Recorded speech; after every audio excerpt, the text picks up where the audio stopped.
විශේෂ දැනුවත් කිරීමක් තියෙනවා. මේක බොහෝ විට මේ මම කියන විදිහට වෙන්න තියෙන දෙයක්. ඕගොල්ලන්ට අදාළ නැහැ. සමහරක් විට ඕගොල්ලන්ගේ විදිහ අනුව අදාළ වෙන්න පුළුවන්. නමුත් මේ අදාළ නැහැ බහුතරයකට.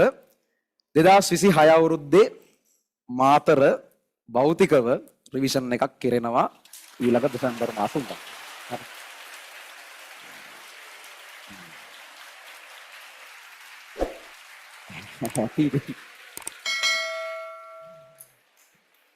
හරි.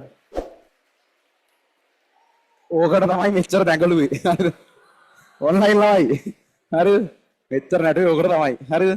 එතකොට ලබන අවුරුද්දේ අපි මේ ආයතනෙම භෞතිකව එහෙම කරන්න සැලැස්මක් තියෙනවා. එතකොට මාතර කියන්නේ අපි කොහොමත් ලොකු ළමයි ප්‍රමාණයක් එක්ක මේ වෙනකොනුත් ගණන් කරගෙන ආවා. ඇත්තටම මේ ඊට අමතරව දැන් අපේ නවත්තමල්ල මට මේක කියන්න දෙන්න. හරිද? මේ අපේ ඇකඩමික් ටීම් එකේ දැන් ඕගොල්ලොත් සාමාන්‍යයෙන් දැකලත් ඇති සමහරකට ඔයාලට භෞතිකව ගැටලා අරින්මෙන් සම්බන්ධයක් ලොකුට නැතුව ඇති. අපේ ඇකඩමික් ටීම් එකේ ඔය ගොඩාක් ඔයාලගේ මාකින් අරින්මෙන් ලියන ඒ දේවල් වලට මැදිහත් වෙන හේවගේ සර්ලා එහෙමත් එයාලත් මේ පැතිවලම තමයි. ඒකට ඒ සපෝට් එක අරින්මෙන් එහෙමත් තියෙන නිසා අපිට කොහොමත් අර කිසිම ගැටලුවක් අරින්මෙන් නැතුව ඒ වැඩ කරගෙන යන්න පුළුවන්. එහෙම පහසුකමකුත් අරින්මෙන් තියෙන. ඔක්කොම ගැන හිතලා තමයි මේ තීරණය ගත්තේ.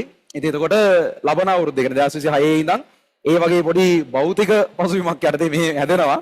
මට හිතා ගන්න බෑ මේ වෙලාවේ ඔන්ලයින් ළමයි කොහොම බයිනව ඇද්ද කියලා. මම ඒක යන ගමන් හිමීට බලන්නම් මේ මොකද වෙන්නේ කියලා. ඕක තමයි කියන්න තිබුණේ.